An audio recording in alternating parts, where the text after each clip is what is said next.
Doctor Baba Saheb Ambedkar open university.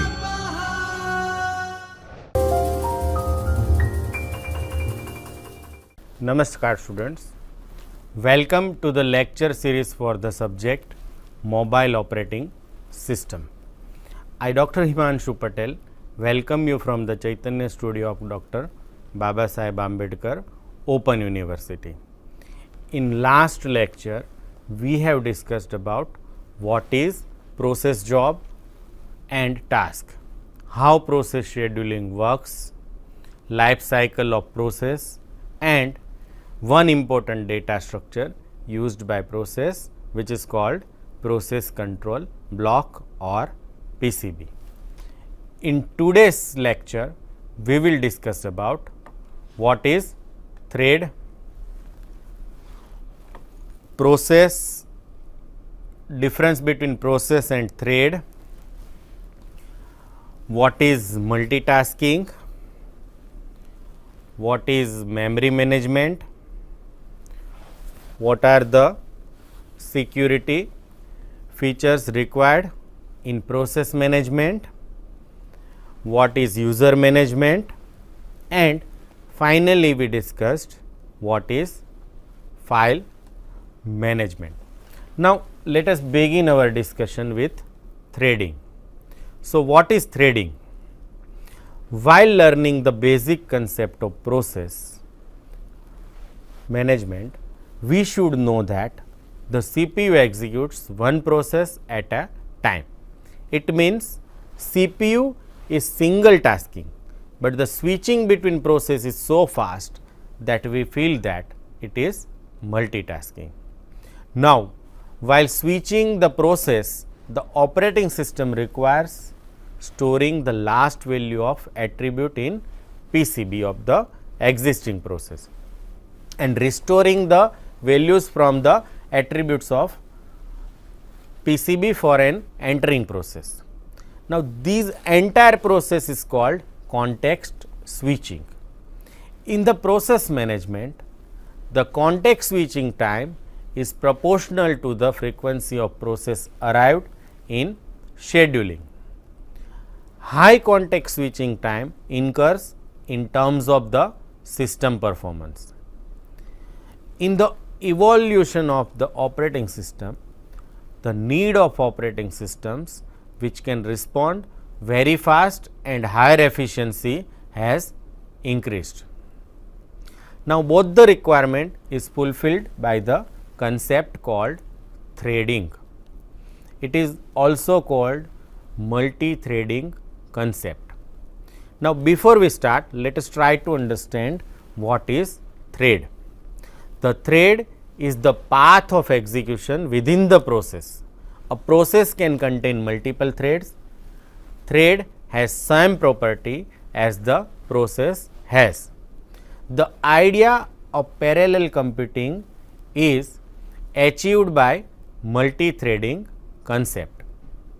The process is divided into multiple threads. For example, multiple tabs in browser can be different threads. Thread is sometimes called lightweight process.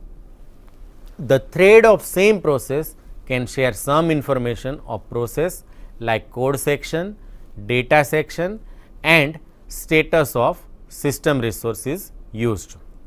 As a result, the time required for the context switching is less and performance of operating system increases, becomes fast.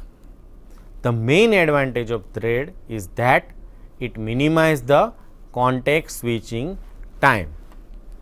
To manage the thread, it requires the same attribute as process requires. All the required attributes are stored in the thread related structure called thread control block. Like process control block, we have thread control block.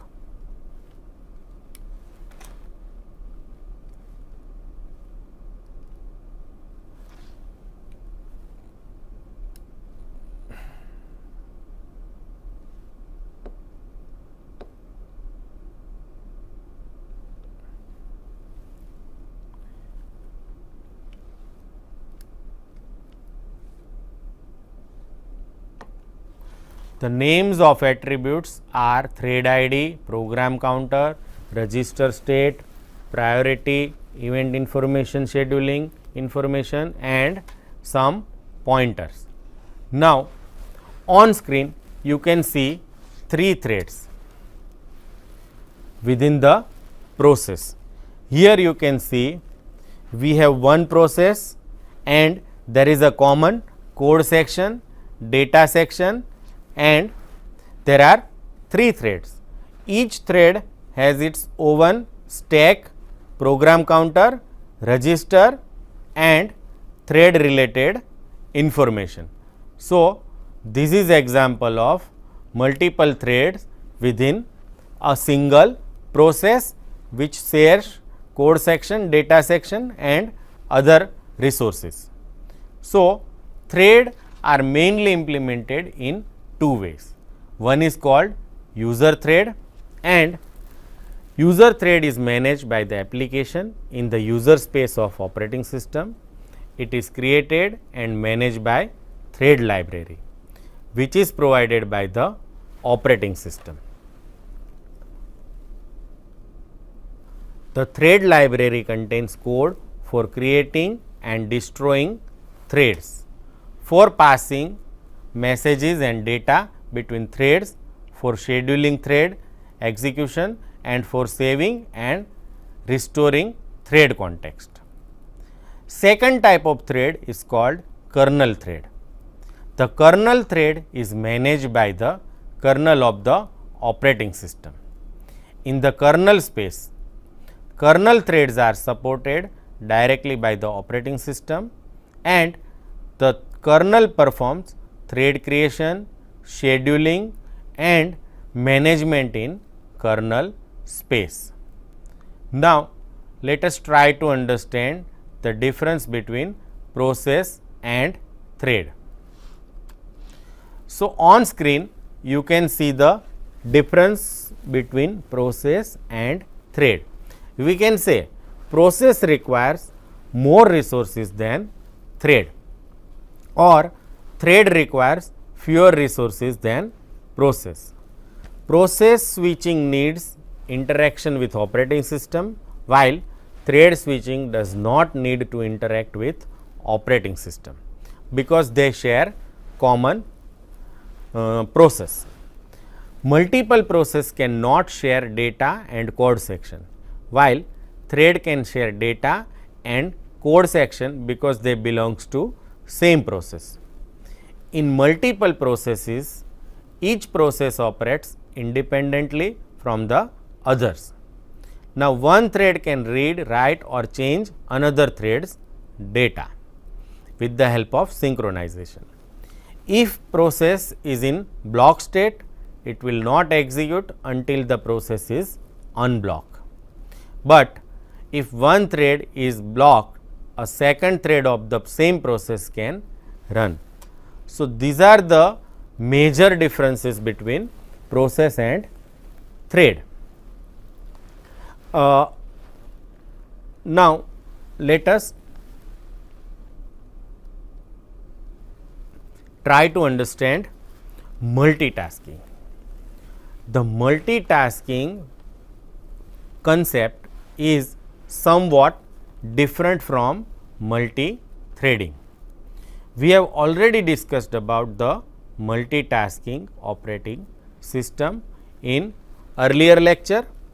The multitasking is implemented at the process level, whereas multi-threading is implemented at the thread level. All modern operating system achieves multitasking by using multi-threading. Now, let us try to understand memory management. Multitasking operating system raises the issue known as a memory management, process management to work properly. It needs support from memory management. So, process management needs supports from memory management. Each executing process needs memory. So, it is essential for the operating system to keep track of memory to be allocated to process and a memory which is also available to use. Memory management needs to decide which process will get memory at what time and which memory will be freed by the process. So, there are two types of memory allocation. One is called static and another is called dynamic. Memory is the resource of the computer system which need to be divided and allocated to ready process. These allocation needs to perform in such a manner that memory and CPU can be utilized efficiently. Memory allocation is performed by two methods as we have discussed earlier. One is called static allocation and another is dynamic allocation. Now, let us try to understand static allocation. The allocation is done before the execution of process is called static allocation. It happens when the location of process in memory is known at compile time. The compiler generates an absolute code for the process. On other end, in dynamic allocation, if the memory allocation is done during the process execution, it is called dynamic allocation. Now, let us try to understand logical and physical address. All the modern operating system works based on dynamic memory allocation. Now, let us learn how dynamic memory is allocated by the operating system to running process. In the dynamic allocation, the place where memory for the process will be allocated is not known. That is why it is known as a dynamic memory allocation at the compile time and even at load time. The CPU at compile time generates some address known as a logical address. These logical addresses needs to be converted into absolute address at the time of execution of the process. The absolute addresses are known as a physical address.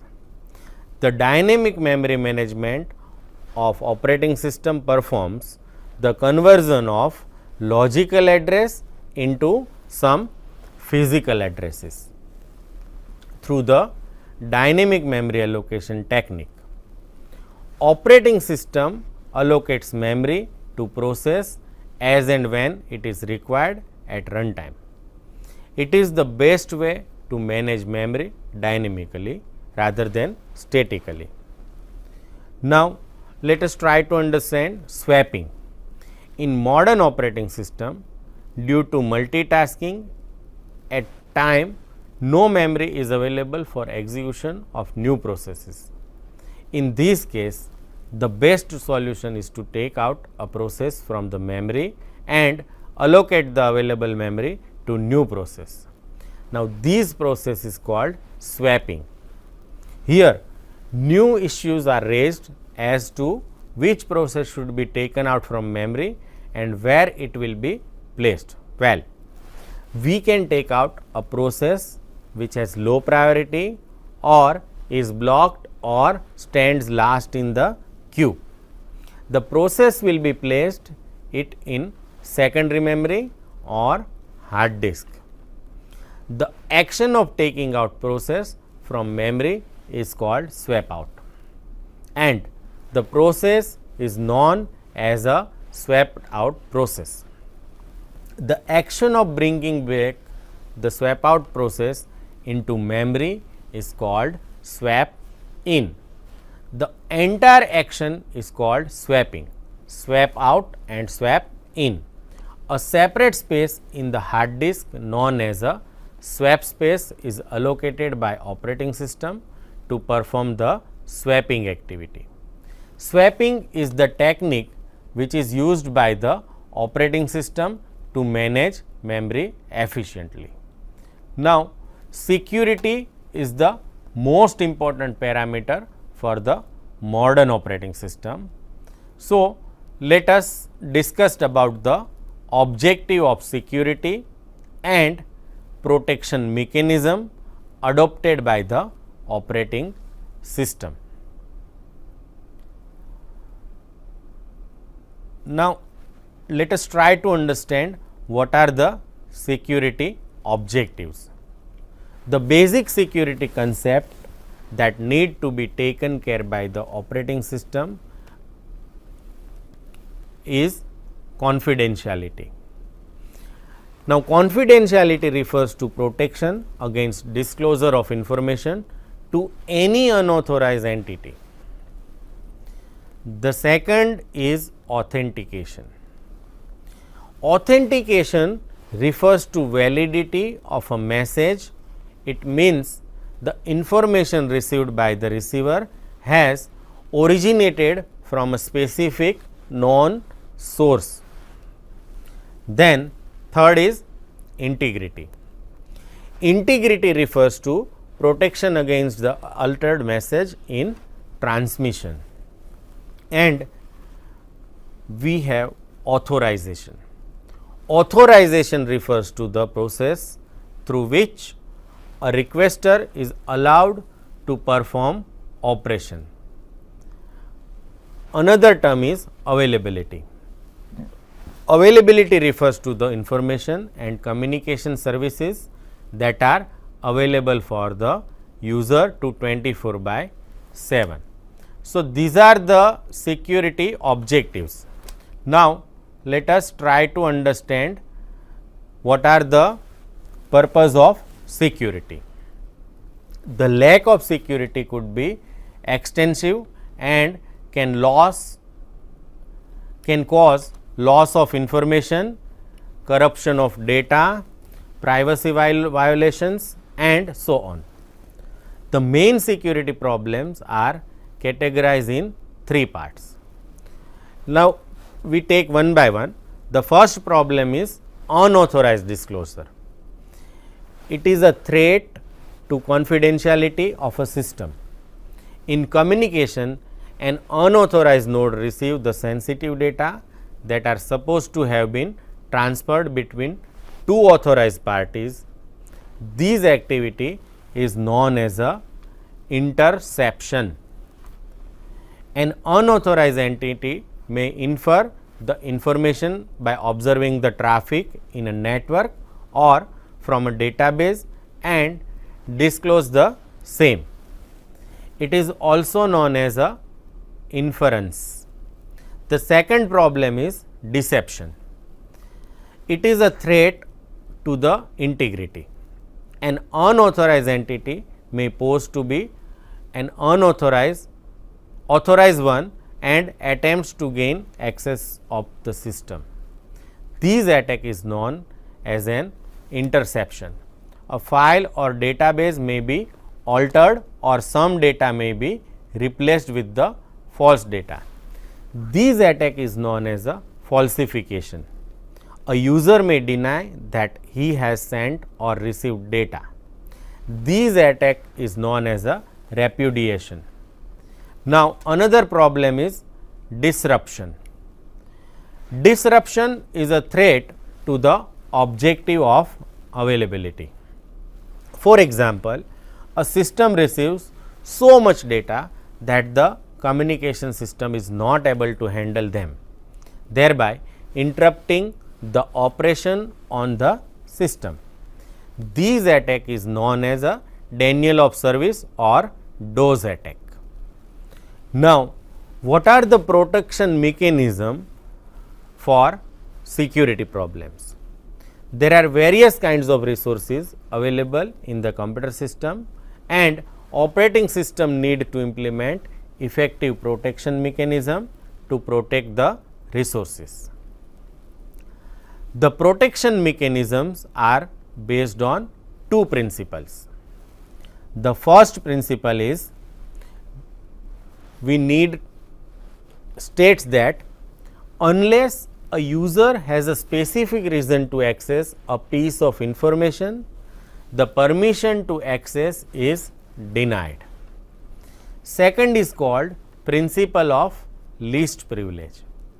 It states that a process or user must be able to access information or resource that are necessary for its legitimate purpose. Various kind of protection models are used to implement the protection mechanisms. The techniques are access control model, access matrix model, access control list or ACL, capability list or C list, and there are many others. Now, let us try to understand how user management is done in operating system. The operating system needs to determine the identity of the user at the time of logging. This process is called authentication, and authentication has a two step. The first step is a identification. It refers to a unique identifier allocated to the user for authentication. Once it is identified, the second step is verification. Here the verification of user is performed, that is confirmation which binds the user and the identifier. Operating system authenticates the user when they log in, which is based on either password, PIN, biometric identity, token, smart card, OTP, key, or it may be pattern. Now, let us try to understand how file management is to be done by operating system. Operating system uses file system to manage the files in the computer system. File system is the convenient way to store and retrieve the data. Files are used to store related information and are mapped to the hard disk or other storage media by the operating system. The information stored in a file is in bits, bytes, line or records. File system has two views. One is called logical view and another is system view. The user only sees the logical view of the file. The work of system view is to map the logical files to the secondary storage. Now, let us try to understand primary elements of file system. First is file management. File management manages how the file are stored, referenced, shared and secured. Another is file allocation. It provides the method to allocate files on the disk space. Then file access methods, which provides the methods to access stored files.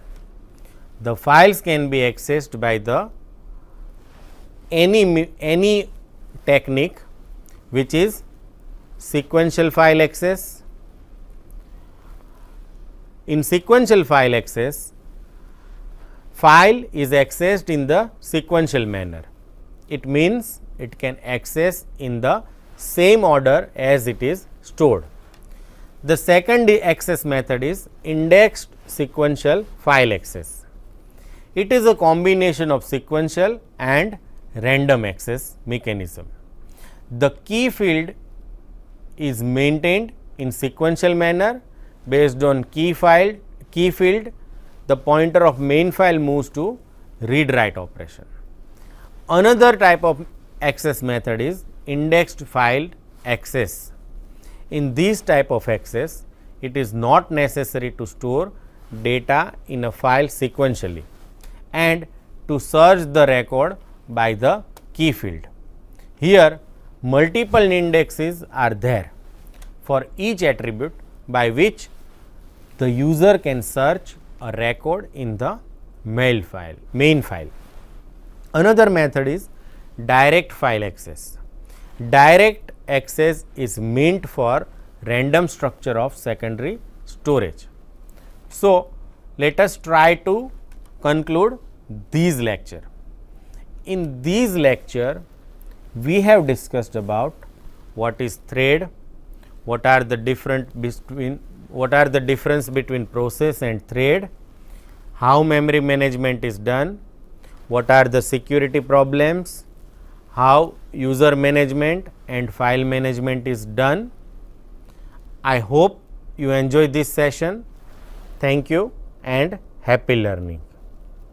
स्वाध्यायः